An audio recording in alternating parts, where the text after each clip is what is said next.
तो दोस्तों एक और बेहतरीन मूवी यानी सीरीज़ हमें देखने को मिल रही है इस सप्ताह बूट्स कर जो कि नेटफ्लिक्स पर रिलीज़ होगी। तो आज की इस वीडियो में हम इसी सीरीज़ के बारे में बात करेंगे। आपको पूरी इन्फॉर्मेशन बताएंगे इसकी कितने एपिसोड हमें देखने को मिलने वाला है, इसके प्री प्रोडक्शन रिलीजिंग कास्टिंग के बारे में। तो आप वीडियो को लाइक कर दें, मैं आगे इसकी और इन्फॉर्मेशन आपको बताता हूँ।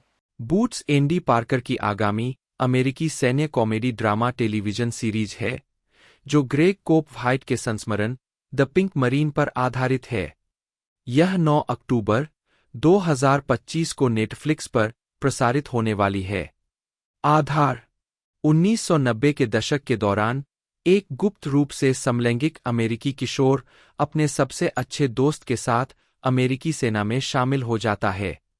एक ढालना मुख्य माइल्स हेजर कैमरून कोप के रूप में max Parker, sergeant Robert Bobby Sullivan के रूप में वेरा फार्मिगा, बारबरा कोप के रूप में Liam oh Ray McAfee, Cedric Cooper staff sergeant, Marcus McKinnon के रूप में एना अयोरा, कैप्टन डेनिस फजार्डो के रूप में एंगस ओब्रायन, थेडियस ब्यू स्टर्लिंग हिक्स के रूप में डोमिनिक गुडमैन, यशाया नैशनिकोलस स्लोवासेक के रूप में कीरोन मूर, निकोलस लोगन, सार्जेंट कैरी वेन हॉविट के रूप में ब्लेक बर्ट, जॉन बोमन के रूप में रिको पेरिस, सेंटोस के रूप में पुनरावर्ती ब्रेंडन टाइलर मूर, कोडी बोमन के रूप में जैक रोएरिग, सार्जेंट नॉक्स के रूप में एंथनी मार्बल, हार्लन मैकेफी के रूप में जॉय ओस्मांस्की, सेत्सुको मैकेफी के रूप में इवान होए जूनियर, बेंजी कोप के रूप में लोगन गोल्ड, मो मेसन के रूप में जैक के, जोशुआ जोन्स के रूप में ट्रॉय लेहनी जॉनसन, एलिस के रूप में एडुआर्डो ओचोआ के रूप में जोनाथन नीवसब्रेट, डाल्टन सार्जेंट पिटोवस्की के रूप में एपिसोडन ही।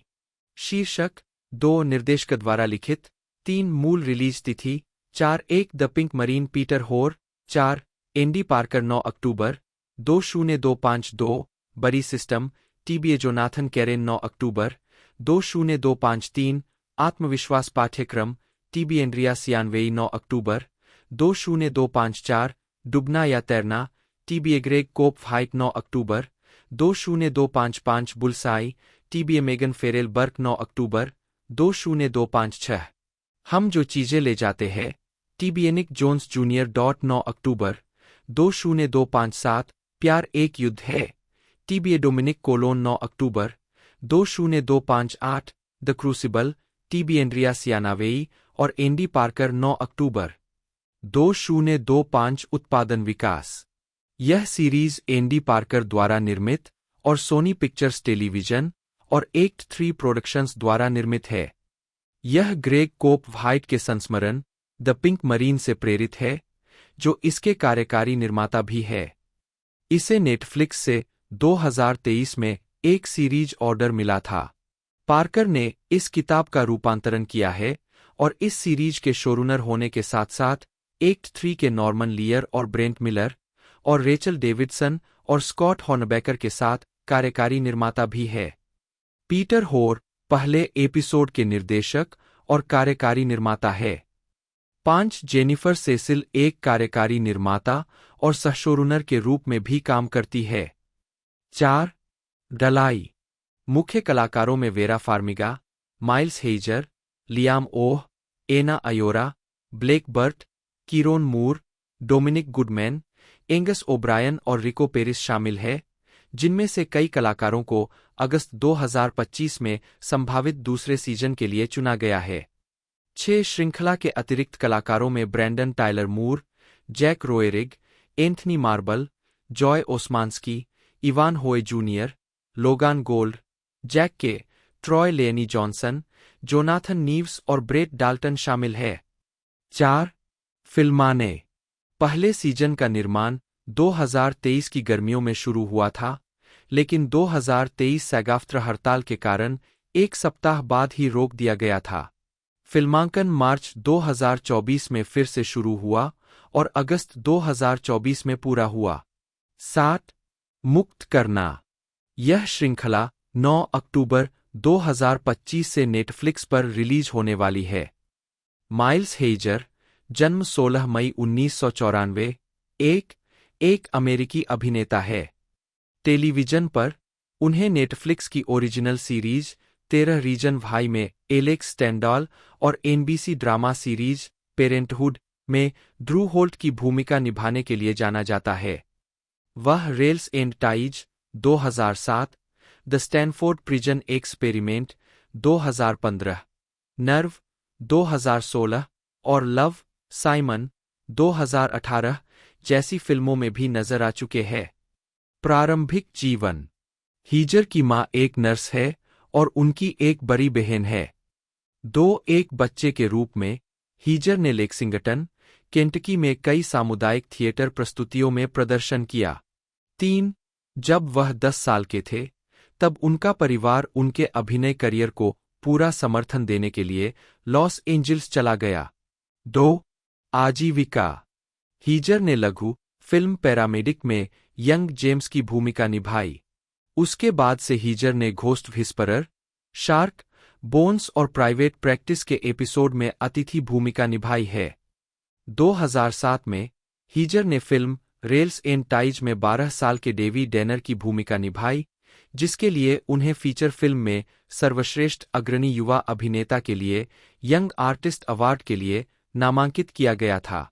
उसी वर्ष उन्होंने एनबीसी मेडिकल ड्रामा टेलीविजन श्रृंखला ईआर में जोशुआ लिप्निकी के रूप में एक आवर्ती भूमिका निभाई। 2010 में उन्हें एनबीसी ड्रामा श्रृंखला पेरेंटहुड में लॉरेन ग्राहम के चरित्र के बेटे ड्रू होल्ट के रूप में लिया गया। हीजर ने 2015 में श्रृंखला के अंत तक ड्रू का किरदार निभाया। 2013 में हीजर ने फिल्म रूडरलेस में जोश के रूप में सह-अभिनय किया। 2015 में उन्होंने drama thriller film the Stanford prison experiment में मार्शल लवेट के रूप में सहायक भूमिका निभाई, जिसका प्रीमियर 26 जनवरी को सनडांस फिल्म फेस्टिवल में हुआ। 2016 में हीजर ने फिल्म नर्व में टॉमी मनकुसो के रूप में अभिनय किया और 2017 से 2020 तक उन्होंने नेटफ्लिक्स की मूल श्रृंखला 13 रीजन वाई में एलेक्स स्टैंडॉल की भूमिका निभाई। उन्होंने 2018 की फिल्म लव, साइमन में साइमन के सहपाठियों में से एक, कैल प्राइस की भूमिका भी निभाई।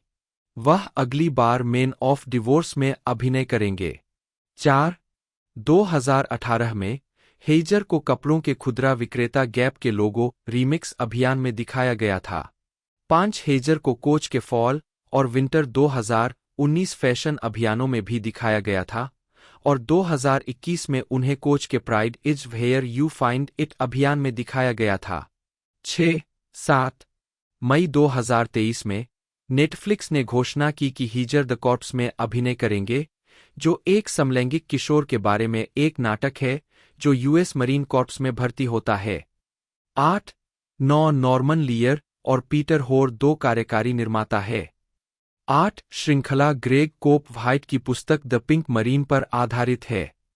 8 अगस्त 2025 में नेटफ्लिक्स ने घोषणा की कि श्रृंखला का नाम बदलकर बूट्स कर दिया गया है और यह 9 अक्टूबर 2025 को शुरू होगी। 10 व्यक्तिगत जीवन। 19 साल की उम्र में हेजर ने समलैंगिक होने और एलजीबीटी समुदाय का हिस्सा होने की बात स्वीकार की। 11 वह केंटकी कर्नल है। मैक्सवेल नथानिएल जे. ब्राउन, जन्म 7 फरवरी 1992, जिन्हें पेशेवर रूप से मैक्स पार्कर के नाम से जाना जाता है, एक अंग्रेजी अभिनेता है। उन्हें बीबीसी मेडिकल ड्रामा कैजुअल्टी 2018 से 2019 में Alastair Bass Newman, ITV soap opera Emmerdale 2019 से 2021 में ल्यूक पॉसनर और Peacock fantasy horror series Vampire Academy 2022 में मिखाइल टैनर की भूमिकाओं के लिए जाना जाता है। प्रारंभिक जीवन और शिक्षा। पार्कर का जन्म मैक्सवेल नथानिएल जे. ब्राउन के रूप में 7 फरवरी 1992 को बोल्टन, ग्रेटर मैनचेस्टर, इंग्लैंड में माता-पिता सुसान और स्टीफन के घर हुआ था। उनकी एक जैविक पूर्ण बहन और 4 सौतेले भाई-बहन है। 2 पार्कर ने लंदन के आर्ट्स एजुकेशनल स्कूल्स में प्रशिक्षण प्राप्त किया और 2013 में स्नातक की उपाधि प्राप्त की। 3 आजीविका। पार्कर ने बार्नम के कलाकारों की टुकड़ी के हिस्से के रूप में अपनी पहली शुरुआत की। 2014 में वह संगीत में I can't Singh, the x factor musical में दिखाई दिए और 2015 तक मटिल्डा द म्यूजिकल में दिखाई देने लगे। 5/6/2016 में पार्कर ने किस मी केट में पॉल को चित्रित किया और द विजार्ड ऑफ ओज में टिन मैन के रूप में अभिनय किया, जिसने उन्हें यूके थिएटर अवार्ड्स में सर्वश्रेष्ठ सहायक प्रदर्शन के लिए नामांकन दिलाया। 7/8/9 उसी वर्ष उन्होंने फीचर फिल्म माई बीएफएफ में क्रिस्टोफर मॉर्गन के रूप में अभिनय की शुरुआत की। अगस्त 2018 में Parker BBC one medical drama casualty में अलास्डेयर बेस न्यूमैन के रूप में आवर्ती आधार पर दिखाई देने लगे। उन्होंने जनवरी 2019 में अपनी अंतिम उपस्थिति दर्ज की जब उनके चरित्र की हेरोइन के ओवरडोज से मृत्यु हो गई। 11 इसके बाद वे वर्ल्ड ऑन फायर के एक एपिसोड में डैनी के रूप में दिखाई दिए। 10 अगस्त 2019 में पार्कर आईटीवी सोप ओपेरा एमरडेल के कलाकारों में ल्यूक पॉसनर के रूप में शामिल हुए, जो स्थापित पात्रों वेंडी पॉसनर, सुसान कुक्सन और ली पॉसनर, क्रिस मोचरी के बेटे और भाई है। 12/13 उन्होंने मूल रूप से जेमी टेट की भूमिका के लिए ऑडिशन दिया था, जो अंततः अलेक्जेंडर लिंकन के पास चला गया। 14 उन्होंने जून 2021 में सोप से अपनी विदाई की। 2020 में पार्कर जॉन क्रिप्स के रूप में कोबरा के 2 एपिसोड में दिखाई दिए और फिल्म लव सारा में एलेक्स की भूमिका निभाई। 10/2022 में उन्होंने पीकॉक फंतासी हॉरर श्रृंखला वैम्पायर अकादमी में मिखाइल टानर के रूप में अभिनय किया और नेटफ्लिक्स श्रृंखला ब्लर, सेक्स एंड रॉयल्टी में हेनरी ट्यूडर को चित्रित किया। 16/17/18 2024 में पार्कर नेटफ्लिक्स श्रृंखला द कॉर्प्स में माइल्स हेजर और वेरा फार्मिगा के साथ अभिनय करने के लिए तैयार थे। 19 अगस्त 2025 में नेटफ्लिक्स ने घोषणा की कि श्रृंखला का नाम बदलकर बूट्स कर दिया गया है और इसका प्रीमियर 9 अक्टूबर 2025 को होगा। 20 मार्च 2025 व्यक्तिगत जीवन। दिसंबर 2020 में एटीट्यूड पत्रिका के साथ एक साक्षात्कार के दौरान सामने आने के बाद पार्कर खुले तौर पर समलैंगिक है, जिसमें उन्होंने पुष्टि की कि वह एमरडेल के सहकलाकार क्रिस मोचरी के साथ रिश्ते में थे। 22/23 उन्होंने जनवरी 2022 में अपनी सगाई की घोषणा की। 24/25 पार्कर और मोचरी ने अगस्त 2025 में शादी की। वेरा एन फार्मिगा 1/FRMI/फार्मी-जी, जन्म 6 अगस्त 1973, एक अमेरिकी अभिनेत्री है। उन्होंने टेकिंग साइड्स 1996 के मूल ब्रॉडवे प्रोडक्शन में मंच पर अपने पेशेवर अभिनय करियर की शुरुआत की। टेलीविजन और फिल्म में विस्तार करने के बाद उनकी सफलता drama down to the bone 2004 में एक ड्रग एडिक्ट की भूमिका के साथ आई। इसके बाद उन्होंने राजनीतिक thriller The Manchurian candidate 2004, crime drama The departed 2006 और ऐतिहासिक drama The boy in the striped पजामा 2008 में भूमिकाएं निभाईं। हॉरर फिल्मों जोशुआ 2007 और ऑर्फन 2009 में उनके प्रदर्शन के लिए उन्हें एक चीख रानी के रूप में भी स्थापित किया गया था। 2 comedy drama up in the air 2009 में अपने प्रदर्शन के लिए फार्मिगा को अकादमी पुरस्कार और अन्य पुरस्कारों के लिए नामांकित किया गया था। इसके बाद उन्होंने ड्रामा फिल्म हायर ग्राउंड 2011 से निर्देशन में कदम रखा, जिसमें उन्होंने प्रमुख भूमिका निभाई थी। उन्होंने थ्रिलर सोर्स कोड 2011 और सेफ हाउस 2012 में अभिनय किया, इससे पहले कि उन्होंने कॉन्ज्यूरिंग यूनिवर्स फिल्मों the conjuring 2013, the conjuring 2 2016, Annabelle comes home 2019, the conjuring the devil made me do it 2021 और द कॉन्ज्यूरिंग लास्ट राइट्स 2025 में पैरानॉर्मल इन्वेस्टिगेटर लोरेन वॉरेन का किरदार निभाकर अपनी चीख रानी की हैसियत को आगे बढ़ाया। टेलीविजन पर फार्मिगा को E drama horror series Bates Motel 2013 से 2017 में नॉर्मा लुइस बेट्स की भूमिका निभाने और नेटफ्लिक्स मिनी सीरीज वेहेंदेसी अस 2019 में अभिनय के लिए प्राइम टाइम एमी अवार्ड के लिए नामांकित किया गया था। वह मार्वल सिनेमैटिक यूनिवर्स पर आधारित Disney plus mini series Hawkeye 2021 और Apple TV plus mini series 5 days 8 memorial 2022 में भी दिखाई देंगी। प्रारंभिक जीवन, परिवार और शिक्षा। फार्मिगा का जन्म 6 अगस्त 1973 को क्लिफ्टन, न्यू जर्सी, अमेरिका में हुआ था। उनके माता-पिता यूक्रेनियन हैं, माइखाइलो फार्मिगा एक सिस्टम एनालिस्ट से लैंडस्केपर बने और उनकी पत्नी लुबोमायरा लुबा नीस्पास एक स्कूल टीचर।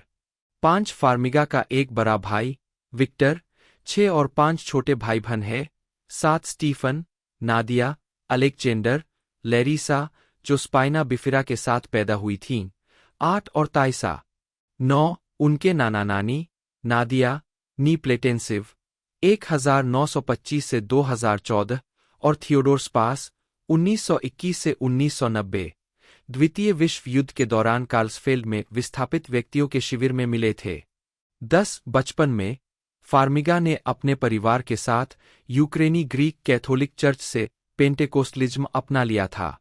11 फार्मिगा खुद को 100% यूक्रेनी अमेरिकी मानती है। 12 उनका पालन पोषण इर्विंगटन में एक द्वीपीय यूक्रेनी अमेरिकी समुदाय में हुआ। यूक्रेनी उनकी पहली भाषा थी। 4 फार्मिगा ने 6 साल की उम्र में किंडरगार्टन शुरू करने तक अंग्रेजी नहीं सीखी थी। 13 जब वह 12 साल की थी तो परिवार इर्विंगटन से व्हाइट हाउस स्टेशन चला गया।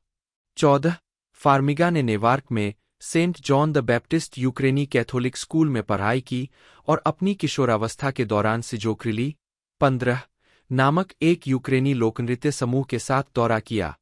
7 16 17 एक अर्धपेशेवर लोक नर्तकी होने के अलावा वह एक शास्त्रीय रूप से प्रशिक्षित पियानोवादक भी है। 18 19 वह प्लास्ट की सदस्य थीं।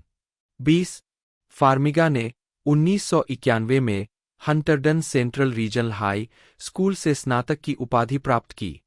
21 वह अपने जूनियर वर्ष के दौरान एक विश्वविद्यालय फुटबॉल खेल के दौरान दरकिनार कर दिए जाने के बाद उन्होंने अभिनय की ओर रुख किया।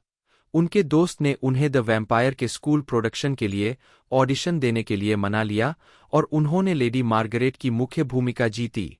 22 फार्मिगा ने सिरैक्यूज विश्वविद्यालय में थिएटर का अध्ययन किया, जहां से उन्होंने 1995 में स्नातक किया। 23 सिरैक्यूज में अपने अंतिम वर्ष में उन्होंने Kennedy centre American college theatre festival में द सीगल में नीना जरेचन्या का किरदार निभाया और इस प्रोडक्शन ने शीर्ष पुरस्कार जीता। उनकी ड्रामा प्रोफेसर जेरार्डिन क्लार्क ने कहा, अगर उन्होंने चौथे एक्ट में अच्छा प्रदर्शन नहीं किया होता तो हम कभी नहीं जीत पाते। कई जजों ने मुझे यह बताया। 8 आजीविका 1990 के दशक।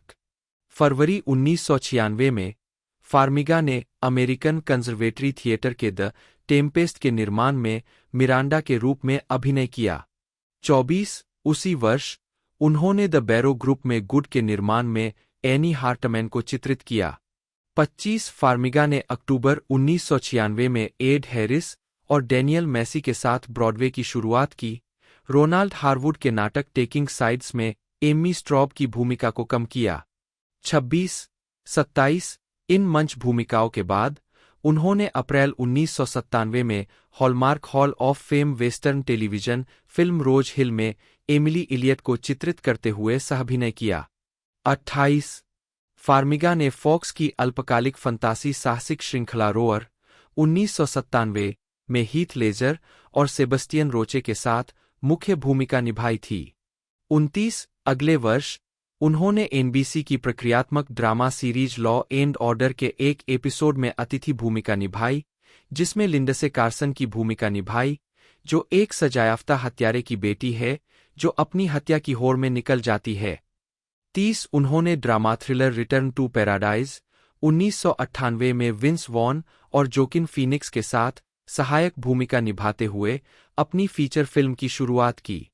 31 उस वर्ष भी उन्होंने एनबीसी ड्रामा सीरीज ट्रिनिटी में एलिसन की भूमिका निभाते हुए अतिथि भूमिका निभाई थी। -2000 फार्मिगा की अगली फिल्म क्राइम ड्रामा द ऑपर्चुनिस्ट्स 2000 थी, जिसमें उन्होंने क्रिस्टोफर वॉकेन के किरदार की बेटी मिरियम केली की भूमिका निभाई थी। 32 romantic drama autumn in New York 2000 में लिसा टायलर के रूप में उनकी सहायक भूमिका भी थी। 33 अगले वर्ष फार्मिगा ने रॉबर्ट डी नीरो के साथ एक्शन थ्रिलर 15 मिनट्स में डैफ्ने हैंडलोवा की सहायक भूमिका निभाई। 34 और ड्रामा फिल्म डस्ट में सहअभिनय किया।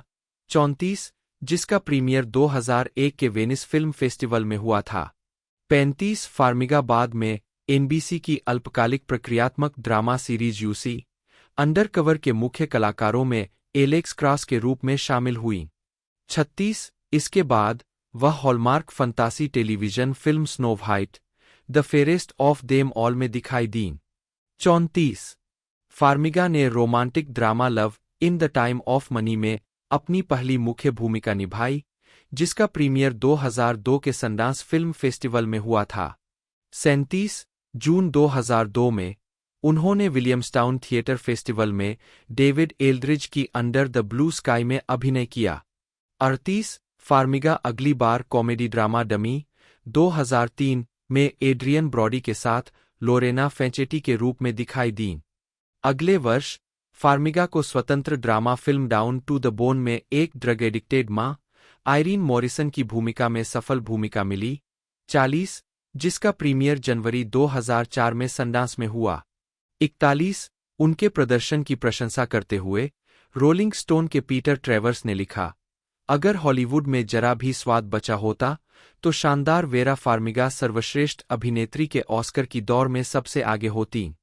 42 उन्होंने सर्वश्रेष्ठ अभिनेत्री के लिए Los Angeles film critics association पुरस्कार जीता और सर्वश्रेष्ठ महिला प्रधान भूमिका के लिए इंडिपेंडेंट स्पिरिट पुरस्कार के लिए नामांकन प्राप्त किया।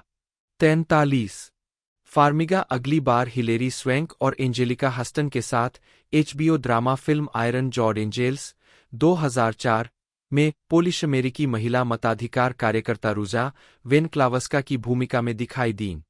44 इसके तुरंत बाद उन्होंने 2004 की फिल्म माइंड द गैप में एक सहायक भूमिका निभाई, जिसमें उन्होंने एक ऐसी महिला का किरदार निभाया जो अपने मंगेतर को वेदी पर छोड़ देती है। इसके बाद उन्होंने British crime drama series touching evil के अल्पकालिक यूएसए नेटवर्क रूपांतरण में जासूस सुसान ब्रांका की भूमिका निभाई। 45 46 इसके अलावा 2004 में उन्होंने राजनीतिक थ्रिलर द मंचूरियन कैंडिडेट में जॉसलीने जॉर्डन के रूप में सहायक भूमिका निभाई, जिसमें डेंजल वाशिंगटन और मेरिल स्ट्रीप ने भी अभिनय किया। 47 अगले वर्ष उन्होंने एरॉन एकहार्ट और इयान मैककेलेन के साथ फंतासी ड्रामा नेवरवास में सहअभिनय किया, जिसका प्रीमियर 2005 के टोरंटो अंतर्राष्ट्रीय फिल्म महोत्सव में हुआ। 48 इसके बाद फार्मिगा मार्टिन स्कॉर्सेसे की अपराध ड्रामा द डिपार्टेड 2006 में पुलिस मनोचिकित्सक डॉ. मैडोलिन मैडेन के रूप में लियोनार्डो डिकैप्रियो और मैट डेमन के साथ दिखाई दीं। 49 मैडोलिन के रूप में उनके प्रदर्शन के लिए फार्मिगा को सर्वश्रेष्ठ नवागंतुक के लिए एम्पायर पुरस्कार के लिए नामांकित किया गया। 50 इसके तुरंत बाद उन्होंने 2006 की इंडी थ्रिलर द हार्ड ईजी में डॉ. चार्ली ब्रूक्स का किरदार निभाया। इसके बाद उन्होंने वेन क्रेमर की क्राइम थ्रिलर रनिंग स्केयर्ड में टेरेसा गैजेल की भूमिका निभाई। 51 और एंथनी मिंगेला की romantic crime drama breaking and entering दोनों 2006 में रोमानियाई वेश्या ओना की भूमिका निभाई। 17 इसके बाद फार्मिगा को जीना किम की रोमांटिक ड्रामा नेवर फॉरएवर में सोफी ली की मुख्य भूमिका मिली। 52 जिसका प्रीमियर 2007 सनडांस में हुआ था। 53 सैन फ्रांसिस्को क्रॉनिकल के जी एलन जॉनसन ने उनकी प्रशंसा करते हुए कहा, सर्वश्रेष्ठ अमेरिकी अभिनेत्री जिसके बारे में आपने कभी नहीं सुना होगा। 54 इसके बाद उन्होंने सैम रॉकवेल के साथ मनोवैज्ञानिक थ्रिलर फिल्म जोशुआ 2007 सफलता मिली। 112 जिसने द कॉन्जूरिंग को पीछे छोड़ते हुए अब तक की दूसरी सबसे ज्यादा कमाई करने वाली हॉरर फिल्म का खिताब अपने नाम कर लिया। Farmiga romantic comedy eight Middleton में एंडी गार्सिया और उनकी बहन ताइसा के साथ एडिथ मार्टिन के रूप में दिखाई दीं। 113 फिल्म का प्रीमियर मई 2013 में सिएटल इंटरनेशनल फिल्म फेस्टिवल में हुआ। 114 115 इसके अलावा 2013 में उन्होंने ने कैरन फिल की रोमानियाई अमेरिकी comedy drama closer to the moon में एलिस बर्कोविच के रूप में अभिनय किया, जो इयोनिड गैंग की घटनाओं पर आधारित थी। 116 फार्मिगा ने अगली बार डेविड डोबकिन की ड्रामा फिल्म द जज 2014 में सामंथा पॉवेल के रूप में सहअभिनय किया, जो रॉबर्ट डाउनी जूनियर के किरदार की प्रेम रुचि और हाई स्कूल गर्लफ्रेंड थी। 117 इसके बाद उन्होंने रिकी गेरवाइस की कॉमेडी स्पेशल कॉरेस्पोंडेंट 118 119 वह अगली बार जॉर्डन रॉबर्ट्स की adventure comedy drama burn your maps में एलिस फ्रिथ के रूप में दिखाई दीं। 120 जिसका प्रीमियर 2016 टोरंटो अंतर्राष्ट्रीय फिल्म महोत्सव में हुआ था। फार्मिगा ने नील ब्लोमकैंप की BMW लघु फिल्म द एस्केप 2016 में डॉ. नोरा फिलिप्स के रूप में डकोटा फैनिंग और क्लाइव ओवेन के साथ सहअभिनय किया। 121 अगले वर्ष उन्होंने वृत्तचित्र फिल्म अनस्पोकन का कार्यकारी निर्माण किया, जिसका प्रीमियर अक्टूबर 2017 में मिल वैली फिल्म महोत्सव में हुआ। 122 फार्मिगा ने जैम कोलेट्सेरा की एक्शन थ्रिलर द कम्यूटर में लियाम नीसन के साथ सहअभिनय किया। 123 जो जनवरी 2018 में रिलीज हुई थी। 124 जनवरी 2018 में भी वह अमेजन की साइंस फिक्शन एंथोलॉजी श्रृंखला फिलिप के डिक की इलेक्ट्रिक ड्रीम्स में एक राजनेता के रूप में दिखाई दी, डी रीस द्वारा निर्देशित एक एपिसोड में। 125 126 फार्मिगा ने फिर शाना फेस्ट की कॉमेडी ड्रामा फिल्म बाउंड्रीज में लॉरा जैकोनी को चित्रित किया, जिसका प्रीमियर मार्च 2018 में साउथ बाय साउथवेस्ट में हुआ था। 127 इसके बाद 2018 में फार्मिगा ने गाय नेटिव के नस्लीय ड्रामा स्किन में नवनाजी समूह की नेता शरीन क्रेगर के रूप में अभिनय किया, जिसका प्रीमियर सितंबर में टोरंटो अंतर्राष्ट्रीय फिल्म महोत्सव में हुआ। 128 और जेसन रीटमैन की गैरी हार्ट की बायोपिक द फ्रंट रनर में ओलेथा ली हार्ट का किरदार निभाया, ह्यू जैकमैन के साथ, जो नवंबर 2018 में रिलीज हुई थी। 129 मार्च 2019 में उन्होंने रूपर्ट व्याट की science fiction thriller captive state में जॉन गुडमैन के साथ जेन डो के रूप में अभिनय किया। 130 मई 2019 में उन्होंने माइकल डॉघर्टी द्वारा निर्देशित Monsterverse film franchise Godzilla king of the monsters की तीसरी किस्त में डॉ. एम्मा रसेल का किरदार निभाया।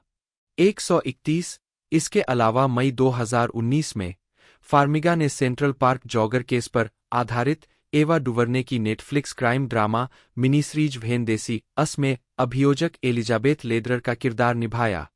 132 उनके प्रदर्शन के लिए उन्हें लिमिटेड सीरीज या मूवी में उत्कृष्ट सहायक अभिनेत्री के लिए प्राइम टाइम एमी पुरस्कार के लिए नामांकित किया गया था। में एबी केयर्न की भूमिका निभाई। 55 न्यूयॉर्क पत्रिका के डेविड एडेलस्टीन ने कहा कि बाद वाली फिल्म में फार्मिगा का प्रदर्शन डरावना रूप से अच्छा था, और आगे कहा, वह हमेशा स्पष्ट रूप से गणना करती हुई दिखती है, जो कुछ भी वह लापरवाही से करने वाली होती है, उसके बारे में बेहतर सोचती है, फिर भी उसे करती है। 57 सितंबर 2008 में ऐतिहासिक drama The boy in the striped Pyjamas, जिसमें उन्होंने एल्सा होस का किरदार निभाया था, दुनिया भर में रिलीज हुई। 58 फार्मिगा ने अपने प्रदर्शन के लिए सर्वश्रेष्ठ अभिनेत्री का ब्रिटिश इंडिपेंडेंट फिल्म अवार्ड जीता। 59 उसी वर्ष उन्होंने जॉन माल्कोविच के साथ युद्ध ड्रामा फिल्म इन ट्रांजिट में अभिनय किया। 60 और राजनीतिक thriller nothing but the truth में सेंट्रल इंटेलिजेंस एजेंसी की ऑपरेटिव एरिका वान डोरेन का किरदार निभाया। 61 बाद की भूमिका ने फार्मिगा को सर्वश्रेष्ठ सहायक अभिनेत्री के लिए क्रिटिक्स चॉइस मूवी अवार्ड के लिए नामांकन दिलाया। 62 2009 में फार्मिगा ने जैम कोलेट्सेरा की मनोवैज्ञानिक थ्रिलर ऑर्फन में केट कोलमैन की मुख्य भूमिका निभाई। 63 इस फिल्म का सहनिर्माण लियोनार्डो डिकैप्रियो ने किया था, जिन्होंने द डिपार्टेड में फार्मिगा के साथ अभिनय किया था। 49 उनके अभिनय की प्रशंसा की गई। द टाइम्स के टोबी यंग ने लिखा कि वह कहानी के खुलने के साथ और अधिक विश्वसनीय होती जाती है। अंत तक वह आपको अपनी मुट्ठी में रखती है। 64 इसके बाद वह निकी कारो की romantic drama the vintner luck में ऑरोरा डे वाल्डे के रूप में दिखाई दी, जिसका प्रीमियर 2009 के टोरंटो अंतर्राष्ट्रीय फिल्म महोत्सव में हुआ था। 65 66 इसके अलावा 2009 में उन्होंने जेसन रीटमैन की comedy drama up in the Air में जॉर्ज क्लूनी के साथ फ्रीक्वेंट फ्लायर एलेक्स गोरान की भूमिका निभाई। 67 शिकागो सन टाइम्स के रोजर एबर्ट ने फार्मिगा के प्रदर्शन की प्रशंसा करते हुए कहा कि वह फिल्मों में सबसे गर्म और सबसे आकर्षक महिलाओं में से एक है, या कम से कम वह एक की भूमिका निभाती है। 68 उन्हें सर्वश्रेष्ठ सहायक अभिनेत्री के लिए अकादमी पुरस्कार के लिए नामांकन मिला। 69 सहायक भूमिका में एक महिला अभिनेता द्वारा उत्कृष्ट प्रदर्शन के लिए स्क्रीन एक्टर्स गिल्ड अवार्ड। 70 सहायक भूमिका में सर्वश्रेष्ठ अभिनेत्री के लिए बाफ्टा पुरस्कार। 71 सर्वश्रेष्ठ सहायक अभिनेत्री के लिए गोल्डन ग्लोब पुरस्कार। 72 और सर्वश्रेष्ठ सहायक अभिनेत्री के लिए क्रिटिक्स चॉइस मूवी अवार्ड के लिए उनका दूसरा नामांकन। 2010 के दशक मार्च 2010 में अकादमी पुरस्कार समारोह में फार्मिगा। इसके बाद फार्मिगा ने अत्यथार्थवादी रोमांटिक कॉमेडी हेनरीज क्राइम में स्टेज अभिनेत्री जूली इवानोवा के रूप में अभिनय किया। 74 जिसका प्रीमियर 2010 के टोरंटो अंतर्राष्ट्रीय फिल्म महोत्सव में हुआ। 75 इसके बाद उन्होंने डंकन जोन्स की science fiction thriller film source code में कैप्टन कोलिन गुडविन की भूमिका निभाई। 76 जिसका प्रीमियर 2011 के साउथ बाय साउथवेस्ट में हुआ। 77 2010 में फार्मिगा को मार्क फोर्स्टर की action biopic machine gun preacher में मुख्य भूमिका की पेशकश की गई थी, लेकिन उन्होंने गर्भवती होने के कारण मना कर दिया। 78 अपनी दूसरी गर्भावस्था के दौरान फार्मिगा ने माइक्रोबजेट ईसाई थीम वाले नाटक हायर ग्राउंड के साथ अपने निर्देशन की शुरुआत की। 79 जिसमें उन्होंने मुख्य भूमिका कोरिन वॉकर के रूप में अभिनय किया। 80 फिल्म को समीक्षा एग्रीगेटर साइट मेटाक्रिटिक 81 पर आमतौर पर अनुकूल समीक्षा मिली और इसका प्रीमियर 2011 के संडास में हुआ। 82 उनके परिवार के कई सदस्य निर्माण में शामिल थे। फार्मिगा की बहन ताइसा ने एक किशोरी के रूप में कोरिन को चित्रित किया। उनके पति रेन हॉकी ने एक निर्माता और संगीत निर्देशक के रूप में काम किया, और उनकी चचेरी बहन एड्रियाना फार्मिगा ने एक कला क्यूरेटर के रूप में काम किया। उन्हें फिल्म के लिए अभिनय और निर्देशन दोनों में नामांकन मिला, जिसमें ब्रेकथ्रू डायरेक्टर के लिए गोथम इंडिपेंडेंट फिल्म अवार्ड 83 और सर्वश्रेष्ठ अभिनेत्री मोशन पिक्चर के लिए सैटेलाइट अवार्ड शामिल। 85 उनके प्रदर्शन के बारे में इंडीवायर के लियोनार्ड माल्टिन ने टिप्पणी की कि फार्मिगा ने एक ईमानदार सहानुभूतिपूर्ण प्रदर्शन दिया है, इसमें कोई आश्चर्य नहीं होना चाहिए। वह हमारे समय की सबसे प्रतिभाशाली और साहसी अभिनेत्रियों में से एक है। 86 उनकी अगली भूमिका स्वतंत्र कॉमेडी ड्रामा गोट्स में भड़कीली न्यू एज मां वेंडी व्हिटमैन की थी। 87 जो 2012 संडास में शुरू हुई थी। 88 उसी वर्ष उन्होंने डैनियल एस्पिनोसा की एक्शन थ्रिलर सेफ हाउस 2012 में CIA ऑपरेटिव कैथरीन लिंकलेटर का किरदार निभाया। 89 फार्मिगा ने रयान रेनॉल्ड्स के साथ अभिनय किया और दूसरी बार डेनिजल वाशिंगटन के साथ। 90 फार्मिगा की टेलीविजन पर वापसी 2013 में हुई, जब उन्होंने A&E की drama thriller series Bates Motel में नॉर्मन बेट्स की मां नोर्मा लुइस बेट्स का किरदार निभाना शुरू किया। 91 यह सीरीज अल्फ्रेड हिचकॉक की क्लासिक हॉरर फिल्म साइको 1960 का समकालीन रीबूट है। 92 अपने प्रदर्शन के लिए उन्होंने टेलीविजन पर सर्वश्रेष्ठ अभिनेत्री के लिए 2013 सैटर्न अवार्ड। 93 और पसंदीदा केबल टीवी अभिनेत्री के लिए 2016 पीपल्स चॉइस अवार्ड जीता। 94 उन्हें ड्रामा सीरीज 2013 से 2015 में सर्वश्रेष्ठ अभिनेत्री के लिए क्रिटिक्स चॉइस टेलीविजन अवार्ड के लिए 3 नामांकन भी मिले। 95, 96, साथ ही 2013 satellite award for best actress television series drama के लिए नामांकन।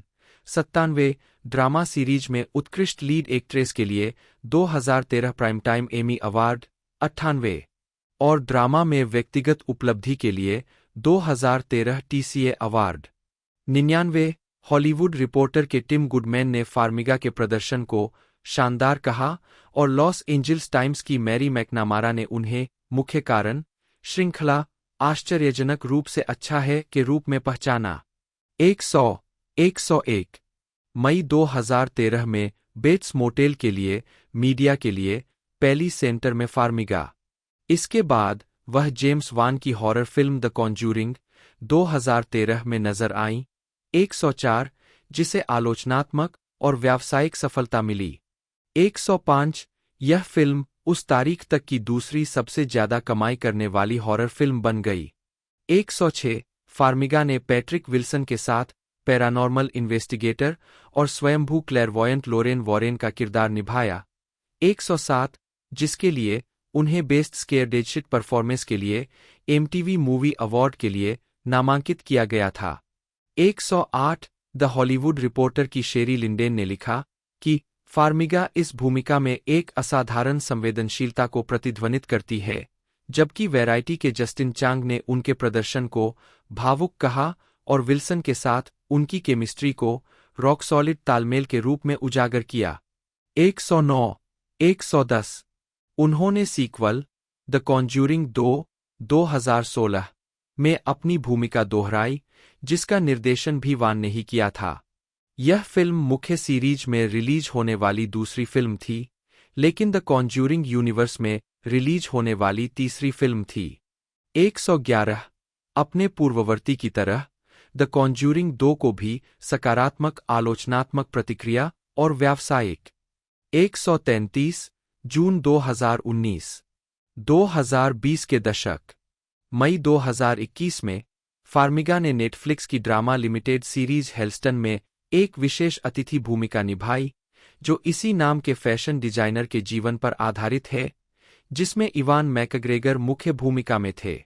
135, इसके बाद उन्होंने जून 2021 में रिलीज हुई the conjuring the devil made me do it में लोरेन वॉरेन के रूप में अपनी भूमिका दोहराई।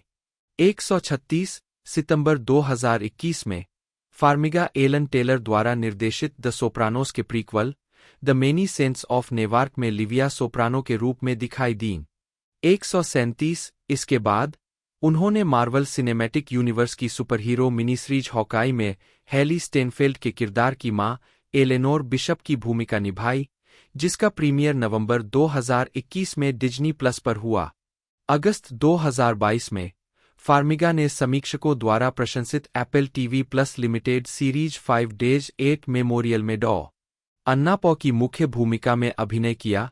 139, जो शेरी फिंक की इसी नाम की पुस्तक का रूपांतरण है। 140, 2023 में उन्होंने हॉरर सीक्वल द नन 2 के मिड क्रेडिट सीन में लोरेन वॉरेन के रूप में एक कैमियो उपस्थिति दर्ज की, जिसमें the conjuring the devil made me do it से एक सीन का इस्तेमाल किया गया था। 141, उसी वर्ष फार्मिगा ने एवा डुवर्ने की ड्रामा फिल्म ओरिजिन में भूमिकाएं निभाईं, जो इसाबेल विल्करसन की नॉनफिक्शन किताब Caste The Origins of Our Discontents का रूपांतरण है। 142, और टोनी गोल्डविन द्वारा निर्देशित कॉमेडी ड्रामा फिल्म एजरा। 143, वह हेवंस गेट कल्ट की बायोपिक द लीडर में अभिनय करने के लिए तैयार है, जिसमें वह समूह की संस्थापक बोनी नेटल्स का किरदार निभाएंगी। 144, वह लोइस लोरी के इसी नाम के उपन्यास पर आधारित आगामी एनिमेटेड सीरीज गोस्मर में एक किरदार को आवाज भी देंगी। 145, संगीत। अक्टूबर 2024 में फार्मिगा ने बैंड द यागास में एक गायक के रूप में शुरुआत की, जिसका एकल शीर्षक द क्राइंग रूम था। 146, 147, फरवरी 2025 में बैंड ने शीज वॉकिंग डाउन शीर्षक से एक दूसरा एकल रिलीज किया, जिसे फार्मिगा ने बाल तस्करी के अपने डर को कम करने के तरीके के रूप में लिखा था, जिसके बारे में वह सपने देखती रही थी। 148 बैंड का पहला एल्बम मिडनाइट मिनुएट 25 अप्रैल 2025 को रिलीज किया गया था। 149 व्यक्तिगत जीवन फार्मिगा 2010 में न्यूयॉर्क मेट्रोपॉलिटन ओपेरा में फार्मिगा ने अभिनेता सेबेस्टियन रोचे से काल्पनिक साहसिक टेलीविजन श्रृंखला रोअर में एक साथ अभिनय करते हुए मुलाकात की। 1997 में इसके समाप्त होने के बाद वे बहामास चले गए। 29 और बाद में 2004 में तलाक हो गया।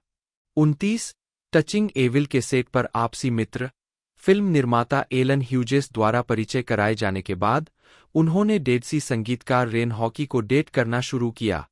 20 उन्होंने 13 सितंबर 2008 को शादी की, जब फार्मिगा अपने पहले बच्चे के साथ 5 महीने की गर्भवती थीं।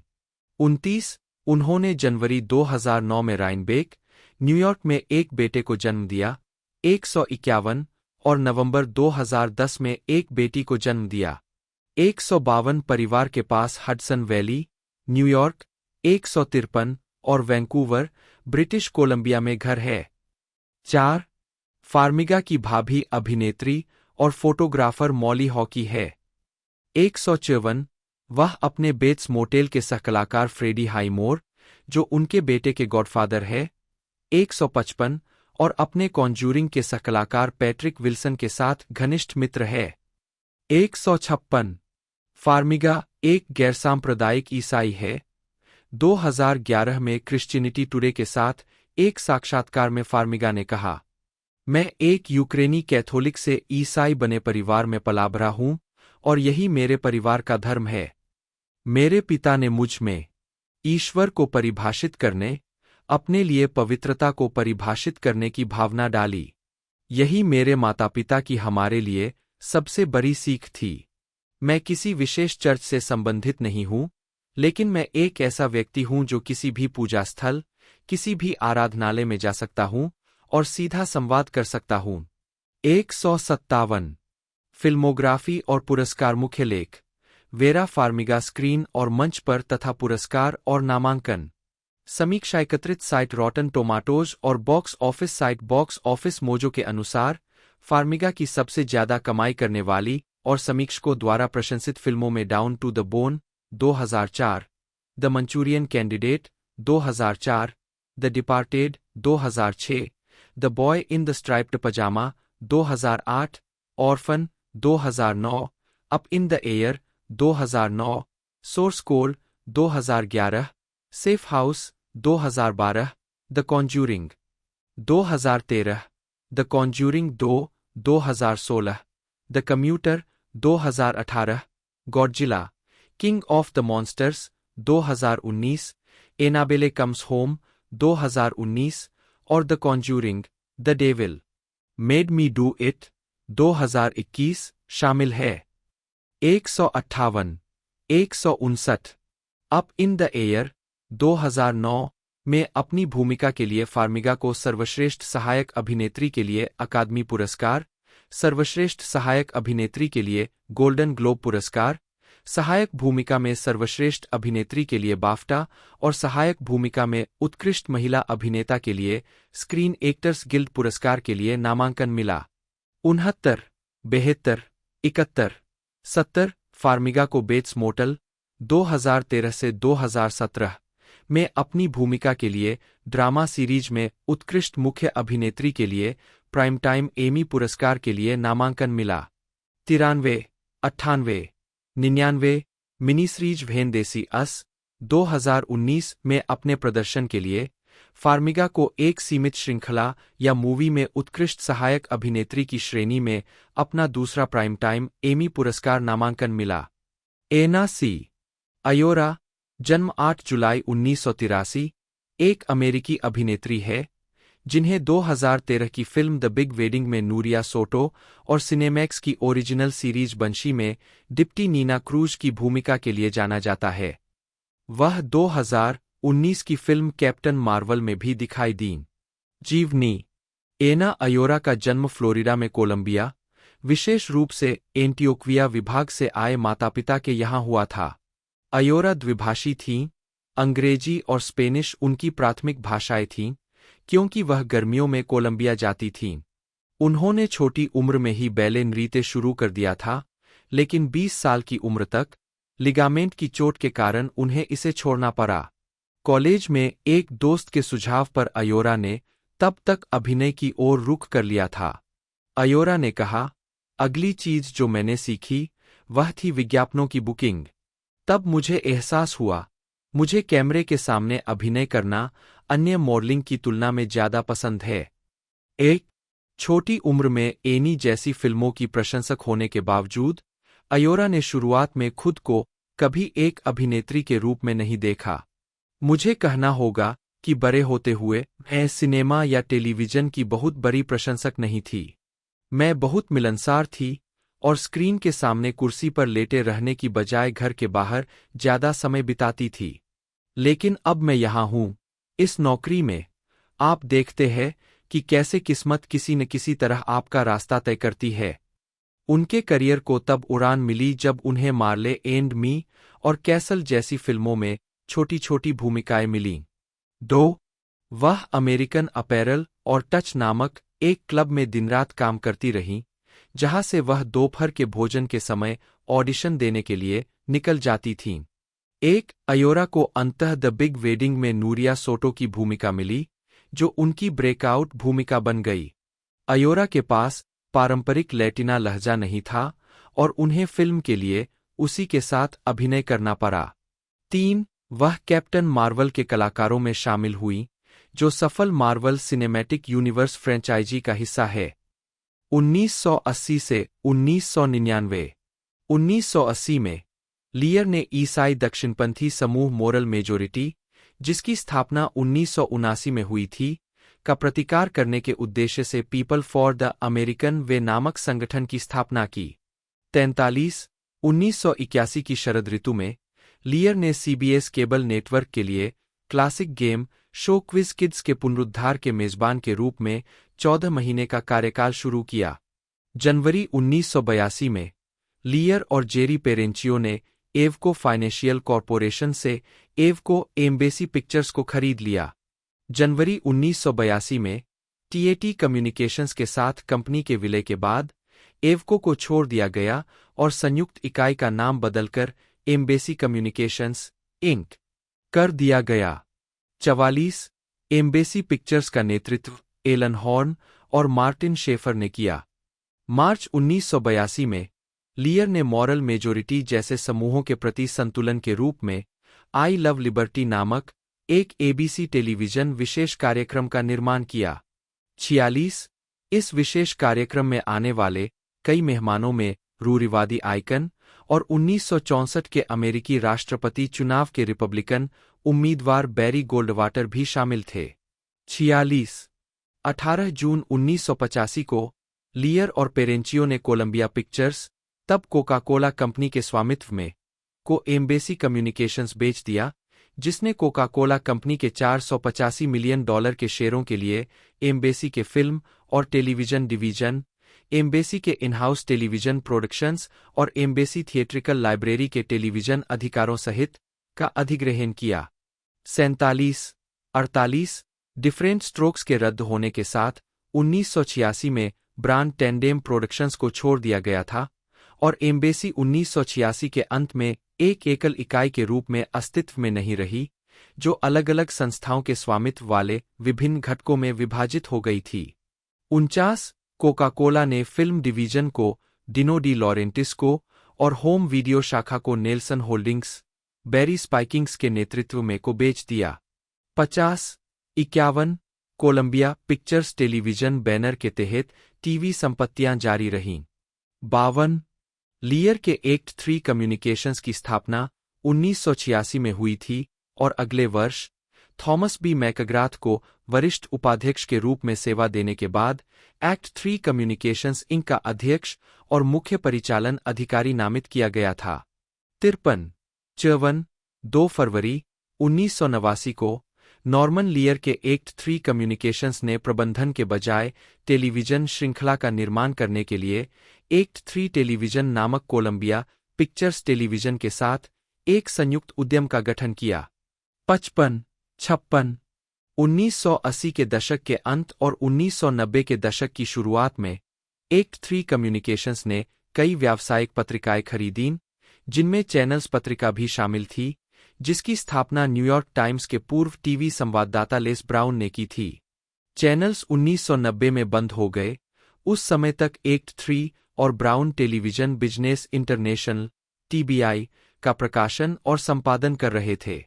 57, 58 लियर द्वारा 2014 में टेक्सास पुस्तक महोत्सव में प्रस्तुत किया गया।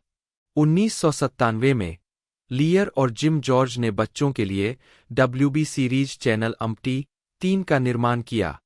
यह कार्टून फेडरल कम्युनिकेशंस कमीशन की तत्कालीन नई शैक्षिक प्रोग्रामिंग आवश्यकताओं को पूरा करने वाला पहला टेलीविजन शो होने के लिए उल्लेखनीय था। 59, 2000 से 2023 2003 में लियर साउथ पार्क के I am a little bit country episode में बेंजामिन फ्रैंकलिन की आवाज देते हुए दिखाई दिए। उन्होंने I am a little bit country और कैंसिल्ड एपिसोड में सलाहकार के रूप में भी काम किया। उन्होंने साउथ पार्क के लेखकों के एक रिट्रीट में भाग लिया। 60 और उनके कुछ विचार साउथ पार्क में शामिल हुए। 61 और सहनिर्माता ट्रे पार्कर की शादी में भी शामिल हुए।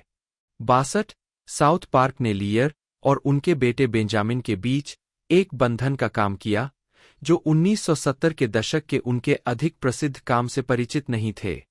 63, 64 2014 में लियर ने एक संस्मरण even this I get to experience प्रकाशित किया।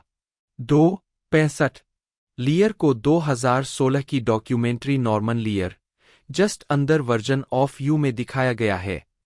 66 2017 में उन्होंने one day at a time के लिए कार्यकारी निर्माता के रूप में काम किया, जो उनके 1975 से 1984 के इसी नाम के शो का रीबूट था, जिसका प्रीमियर नेटफ्लिक्स पर हुआ था, जिसमें जस्टिना मचाडो और रीटा मोरेनो ने क्यूबा अमेरिकी परिवार की भूमिका निभाई थी। उन्होंने 1 मई 2017 से नॉर्मन लियर के साथ ऑल ऑफ द एबव नामक एक पॉडकास्ट की मेजबानी की। 67, 68 29 जुलाई 2019 को यह घोषणा की गई कि लियर ने लिन-मैनुअल मिरांडा और स्टीवन कुनेस के साथ मिलकर मोरेनो के जीवन पर एक अमेरिकन मास्टर्स डॉक्यूमेंट्री बनाई है, जिसका अस्थायी शीर्षक Rita Moreno just a girl who decided to go for it है। 69 2020 में यह घोषणा की गई थी कि लियर और act 3 productions who is the boss के पुनरुद्धार का कार्यकारी निर्माण करेंगे। 70 2023 में उनकी मृत्यु के समय वह विकास में कई शो की देखरेख कर रहे थे, जिसमें मैरी हार्टमैन का एक नियोजित रीबूट भी शामिल था। 71 उनकी आखिरी तैयार परियोजना अमेजन श्रृंखला क्लीन स्लेट थी, जो फरवरी 2025 में सामने आई थी, और जब उनकी मृत्यु हुई तब फिल्मांकन खत्म होने के बाद संपादन प्रक्रिया में थी। 72 पुरस्कार और सम्मान। लियर को अमेरिकी टेलीविजन और संस्कृति पर उनके प्रभाव के लिए सम्मानित किया गया है।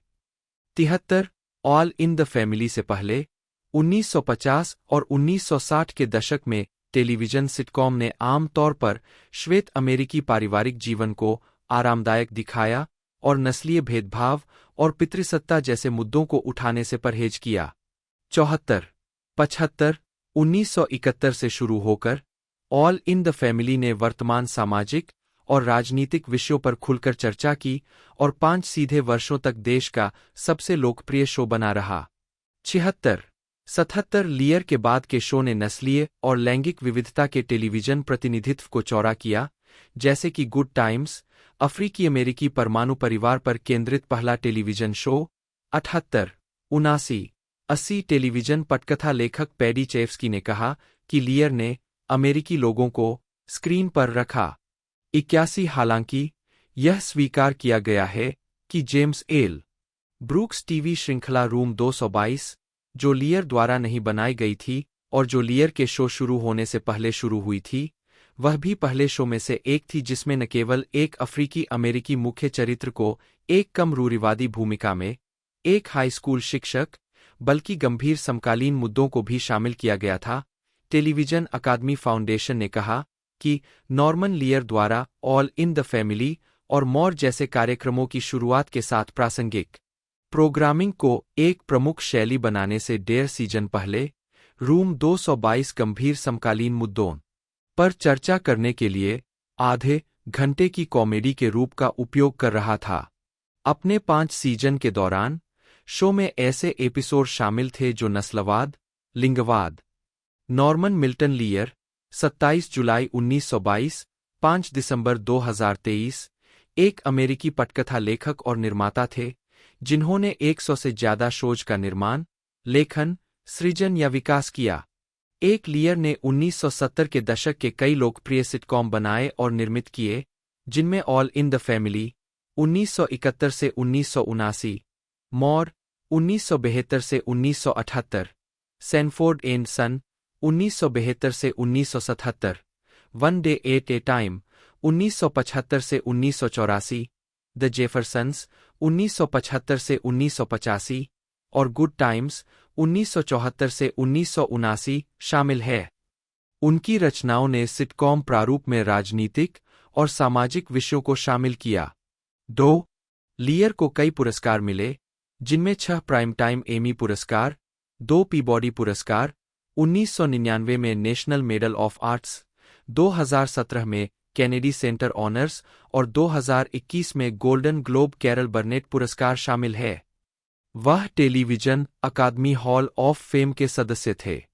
लियर अपनी राजनीतिक सक्रियता और उदारवादी व प्रगतिशील मुद्दों और राजनेताओं को धन मुहैया कराने के लिए जाने जाते थे। 1980 में उन्होंने राजनीति में ईसाई दक्षिणपंथ के प्रभाव का मुकाबला करने के लिए पीपल फॉर द अमेरिकन वे नामक वकालत संगठन की स्थापना की और 2000 के दशक की शुरुआत में उन्होंने स्वतंत्रता की घोषणा की एक प्रति के साथ एक यात्रा की। प्रारंभिक जीवन और शिक्षा। नॉर्मन मिल्टन लियर का जन्म 27 जुलाई 1922 को न्यू हेवन, कनेक्टिकट में हुआ था। 3-4 उनके पिता जीनेट नी सेइकोल और माता हाइमन हरमन लियर थीं, जो एक ट्रैवलिंग सेल्समैन थे। 4 माता-पिता दोनों रूस यहूदी वंश के थे। 5, 6, 7 उनकी एक छोटी बहन क्लेयर लियर ब्राउन 1925 से 2015 थीं। 8 लियर कनेक्टिकट में एक यहूदी परिवार में पलेबरे और उनका बार मिज्वा समारोह हुआ था। 9 जब लियर 9 साल का था, तब वह अपने परिवार के साथ चेल्सी, मैसाचुसेट्स में रह रहा था। 10 उसके पिता नकली बॉन्ड बेचने के आरोप में जेल गए। 11 लियर अपने पिता को एक दुष्ट मानता था और कहा कि आर्ची बंकर का चरित्र, जिसे लियर ने शो में सफेद प्रोटेस्टेंट के रूप में चित्रित किया था, आंशिक रूप से उसके पिता से प्रेरित था और एडिथ बंकर का चरित्र आंशिक रूप से उसकी मां से प्रेरित था। 11 हालांकि लियर ने आरोप लगाया कि जिस क्षण ने उसके जीवन भर की वकालत को प्रेरित किया, वह एक और घटना थी जिसे उसने 9 साल की उम्र में अनुभव किया था, जब उसने पहली बार अपने क्रिस्टल रेडियो सेट के साथ छेड़छाड़ करते हुए यहूदी विरोधी कैथोलिक रेडियो पादरी फादर चार्ल्स कफलिन को सुना था। राजनीतिक और सांस्कृतिक गतिविधियां 2020 में जलवायु परिवर्तन जागरूकता रैली में जेन फोंडा और नॉर्मन लियर। लियर प्रथम संशोधन और उदारवादी मुद्दों के मुखर समर्थक थे। एकमात्र अवसर जब उन्होंने राष्ट्रपति पद के लिए डेमोक्रेटिक उम्मीदवार का समर्थन नहीं किया, वह 1980 में था, जब उन्होंने जिमी कार्टर के बजाय जॉन एंडरसन का समर्थन किया था, क्योंकि वे कार्टर प्रशासन को पूरी तरह से विनाशकारी मानते थे। 92 लियर मालिबू माफिया के नाम से जाने जाने वाले धनी यहूदी एंजेलिनोस में से एक थे। 93 1970 और 1980 के दशक में समूह ने प्रगतिशील और उदार राजनीतिक मुद्दों पर चर्चा की और उन्हें वित्तपोषित करने के लिए मिलकर काम किया। उन्होंने पेंटागन पेपर्स जारी करने वाले डैनियल एल्सबर्ग के कानूनी बचाव के लिए धन मुहैया कराया।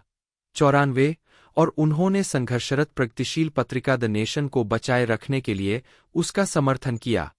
95 1975 में उन्होंने वाशिंगटन में बिग ऑयल की शक्तिशाली लॉबी का विरोध करने के लिए एनर्जी एक्शन कमेटी का गठन किया। 94 अमेरिकी तरीके के पक्षधर लोग। 1981 में लियर ने people for the American way PFAW की स्थापना की, जो ईसाई दक्षिणपंथ की राजनीति की प्रतिक्रिया में गठित एक प्रगतिशील वकालत संगठन था। 94 PFAW ने राजनीति में धर्म के हस्तक्षेप का विरोध करते हुए कई विज्ञापन अभियान चलाए।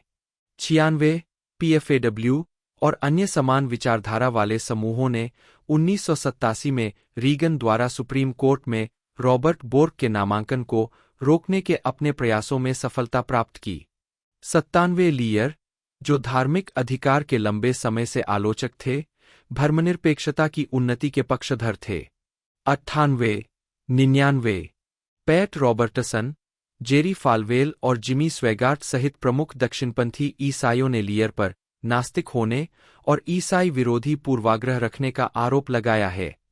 98 99 द क्रिश्चियन सेंचुरी के 21 जनवरी 1987 के अंक में लियर के सहयोगी मार्टिन ई मार्टी 1963 और 1998 के बीच शिकागो डिविनिटी स्कूल के चर्च इतिहास के एक लूथरन प्रोफेसर ने उन आरोपों को खारिज कर दिया जिसमें कहा गया कि टेलीविजन निर्माता ने धार्मिक नैतिक मूल्यों का सम्मान किया और लियर की ईसाई धर्म की समझ की प्रशंसा की।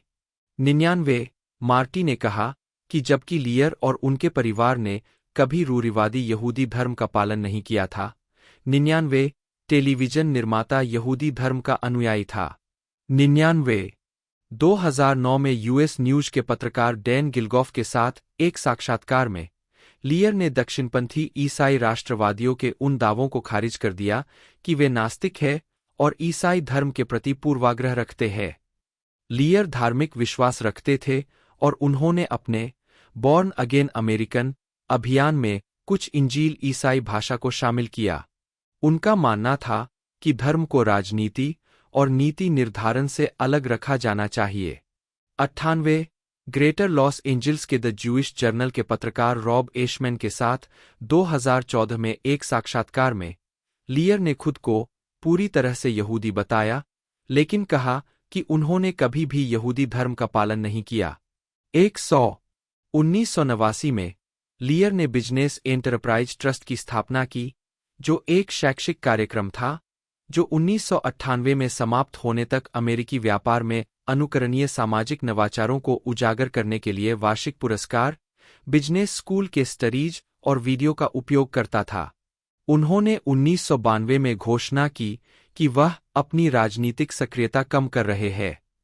101 2000 में उन्होंने एक बहुविषयक अनुसंधान और सार्वजनिक नीति केंद्र नॉर्मन लियर सेंटर के लिए एक बंदोबस्ती प्रदान की, जिसने USC Annenberg School for Communication and Journalism में मनोरंजन, वाणिज्य और समाज के अभिसरण की खोज की। 102 लियर यंग स्टोरी टेलर्स फाउंडेशन के राष्ट्रीय सलाहकार बोर्ड में कार्यरत थे। उन्होंने द हफिंगटन पोस्ट के लिए लेख लिखे। वे द पैली सेंटर फॉर एपिसोड 9 नॉर्मन लियर की स्मृति में शब्दों और लियर की एक तस्वीर के साथ समाप्त होता है, जिसमें उन्हें सिम्पसंस के एक पात्र के रूप में दर्शाया गया है। किरोन मूर, जन्म 23 दिसंबर 1996, एक अंग्रेजी अभिनेता और पूर्व मुक्केबाज है। आजीविका। मूर ने शुरुआत में 12 साल तक एक प्रतिस्पर्धी मुक्केबाज के रूप में अपना करियर बनाया। 21 साल की उम्र में अभिनय करियर बनाने का फैसला करने से पहले 3-4 उन्होंने 2019 में एमेरडेल श्रृंखला के एक एपिसोड में अपने अभिनय की शुरुआत की। 2021 में मूर को पीकॉक की टेलीविजन श्रृंखला वैम्पायर अकादमी के लिए एक प्रमुख भूमिका में लिया जाएगा और एप्पल टीवी प्लस की युद्ध drama miniseries Masters of the Air में एक भूमिका मिली। 6 मूर ने नेटफ्लिक्स सीरीज बूट्स में माइल्स हेजर और वेरा फार्मिगा के साथ सहाभिनय किया, जिसका प्रीमियर 9 अक्टूबर 2025 को होगा। 7 व्यक्तिगत जीवन। मूर का जन्म और पालन-पोषण मैनचेस्टर में हुआ था। 3 उन्होंने मैनचेस्टर स्कूल ऑफ एक्टिंग से अभिनय का अध्ययन किया। 8 पूर्णकालिक अभिनय करने से पहले उन्होंने मैनचेस्टर की एक कानूनी फर्म में काम किया। मीडिया के ट्रस्टी थे। 103 स्वतंत्रता की घोषणा 2001 में लियर और उनकी पत्नी लिन ने डनलप ब्रॉडसाइड, संयुक्त राज्य अमेरिका की स्वतंत्रता की घोषणा की पहली प्रकाशित प्रतियों में से एक 8.1 मिलियन डॉलर में खरीदी। जॉन डनलप ने 4 जुलाई 1776 को स्वतंत्रता की घोषणा की लगभग 200 प्रतियां छापीं। आज इसकी 25 प्रतियां बची है और उनमें से केवल 4 ही निजी हाथों में है। 104 लियर ने एक प्रेस विज्ञप्ति में और टुडे शो में कहा कि उनका इरादा पूरे अमेरिका में इस दस्तावेज का दौरा करना था ताकि देश अपने जन्म प्रमाण पत्र का प्रत्यक्ष अनुभव कर सके। 105 2004 के अंत तक यह दस्तावेज लियर द्वारा आयोजित स्वतंत्रता घोषणा रोड ट्रिप पर पूरे अमेरिका में घूमता रहा, जिसमें कई राष्ट्रपति पुस्तकालयों, दर्जनों संग्रहालयों के साथ साथ 2002 ओलंपिक, सुपर बाउल XXXVI और फिलाडेल्फिया में लाइव 8 संगीत कार्यक्रम का दौरा किया गया। लियर और रॉब रेनर ने 4 जुलाई 2001 को फिलाडेल्फिया के इंडिपेंडेंस हॉल में स्वतंत्रता घोषणा का एक फिल्माया नाटकीय वाचन तैयार किया। यह प्रसिद्ध छायाकार कॉनराड हॉल द्वारा फिल्माया गया अंतिम प्रोजेक्ट था। फिल्म का परिचय मॉर्गन फ्रीमैन और कैथी बेट्स द्वारा दिया गया है। Benicio Del Toro, Michael Douglas, Mel Gibson, Whoopi Goldberg, Graham Greene, Ming Na Wen, Edward Norton, Winona Ryder, Kevin Spacey और रेनी जेलवेगर पाठकों के रूप में दिखाई देते हैं। 106 इसका निर्देशन अरविन ब्राउन ने किया था और संगीत जॉन विलियम्स ने दिया था। 107 2004 में लियर ने डिक्लेयर योरसेल्फ की स्थापना की, जो एक राष्ट्रीय, गैरपक्षपाती, गैरलाभकारी अभियान है जिसका उद्देश्य अमेरिका में 18 से 29 वर्ष के योग्य युवाओं को पंजीकरण और मतदान के लिए सशक्त और प्रोत्साहित करना है। इसने लगभग 40 लाख युवाओं को पंजीकृत किया है। 108 अपडेट की आवश्यकता है। लियर उन 98 लॉस एंजिल्स के यहूदी समुदाय के प्रमुख सदस्यों में से एक थे जिन्होंने ईरान और संयुक्त राज्य अमेरिका के नेतृत्व वाली 6 विश्व शक्तियों के बीच प्रस्तावित परमाणु समझौते के समर्थन में एक खुले पत्र पर हस्ताक्षर किए थे। पत्र में इस विधेयक को पारित करने का आह्वान किया गया था और चेतावनी दी गई थी कि कांग्रेस द्वारा इस समझौते को समाप्त करना एक दुखद भूल होगी। 109 व्यक्तिगत जीवन और मृत्यु। लियर की 3 बार शादी हुई थी। 15 उनकी पहली शादी 1943 में चार्लोट रोसेन से हुई थी। 1956 में उनका तलाक हो गया। 1956 से 1985 तक उनकी शादी फ्रांसेस लोएब से हुई थी। 110 1983 में वे अलग हो गए। लोएब को अंतः तलाक के समझौते में लियर से $112 मिलियन मिले, जिसका एक हिस्सा उन्होंने लियर की पत्रिका की स्थापना के लिए इस्तेमाल किया। 35 1987 में उन्होंने लिन डेविस से शादी की, जो उनसे जीवित रहीं। 1984 में जब वह लियर से मिली, तब लिन नैदानिक मनोविज्ञान में डॉक्टरेट की उपाधि प्राप्त करने की प्रक्रिया में थीं। बाद में वह अपनी प्रोडक्शन कंपनी लिन लियर प्रोडक्शंस के माध्यम से एक वृत्तचित्र फिल्म निर्माता बन गईं। 111 2016 की documentary Norman Lear just under version of you के समय लिन ने स्वीकार किया कि अब तक उनकी और नॉर्मन की बहुत अलग दुनिया थी। इस समय उनका दिन का रिश्ता काफी हद तक कभी कभार होने वाली बातचीत के इर्द गिर्द केंद्रित था, हालांकि वे अभी भी हमेशा साथ में रात का खाना खाते थे। 111 उनकी 3 शादियों से उनके 6 बच्चे थे। 112 वह अभिनेत्री और गायिका केटी सागल के गॉडपेरेंट थे। 113 लियर का 5 दिसंबर 2023 को लॉस एंजिल्स स्थित उनके घर पर हृदय गति रुकने से निधन हो गया। वह 101 वर्ष के थे। उनके पार्थिव शरीर का अंतिम संस्कार कर दिया गया। 114 115 Jimmy Kimmel, Bill Maher, Bill Clinton, Tyler Perry, George Clooney, John Leguizamo, Jon Stewart, Valerie Bertinelli, Bob Iger, Rob Reiner, John Amos, Billy Crystal, Quinta Brunson, Rita Moreno, Mark Hamill, Ben Stiller, Albert Brooks और कई अन्य हस्तियों ने लियर को श्रद्धांजलि दी। The Simpsons के 35वें season का लियर ने ब्रुकलिन, न्यूयॉर्क में सैमुअल जे. टिल्डेन हाई स्कूल में पढ़ाई की। 1940 में हार्टफोर्ड, कनेक्टिकट में वीवर हाई स्कूल से स्नातक की उपाधि प्राप्त की और बोस्टन में एमरसन कॉलेज में पढ़ाई की, लेकिन 1942 में संयुक्त राज्य अमेरिका की सेना वायुसेना में शामिल होने के लिए पढ़ाई छोड़ दी। 15 सैन्य वृत्ति। लियर सितंबर 1942 में संयुक्त राज्य अमेरिका की सेना वायुसेना में भर्ती हुए। 16 उन्होंने 15वीं वायुसेना के 463वें बम समूह, 772वें बम स्क्वाड्रन के साथ बोइंग बी-17 फ्लाइंग फोर्ट्रेस बमवर्षकों पर रेडियो ऑपरेटर और गनर के रूप में भूमध्यसागरीय थिएटर में काम किया। 2014 के एक साक्षात्कार में उन्होंने जर्मनी पर बमबारी करने की बात की। 11 उन्होंने 52 लड़ाकू मिशनों में उड़ान भरी और 4 ओक लीफ क्लस्टर के साथ एयर मेडल प्राप्त किया। 17 लियर को 1945 में सेना वायुसेना से छुट्टी दे दी गई। 18 उनके द्वितीय विश्व युद्ध के चालक दल के सदस्यों को डैनियल पी. कैरोल की पुस्तक क्रू अम्ब्रियागो में चित्रित किया गया है। 19 आजीविका 1950-1959 द्वितीय विश्व युद्ध के बाद लियर ने जनसंपर्क में अपना करियर बनाया। 11 करियर का चुनाव उनके चाचा जैक से प्रेरित था। मेरे पिताजी का एक भाई था, जैक, जो मुझे हर बार देखते ही 1/4 सिक्का उछाल देता था। वह एक प्रेस एजेंट था, इसलिए मैं भी एक प्रेस एजेंट बनना चाहता था।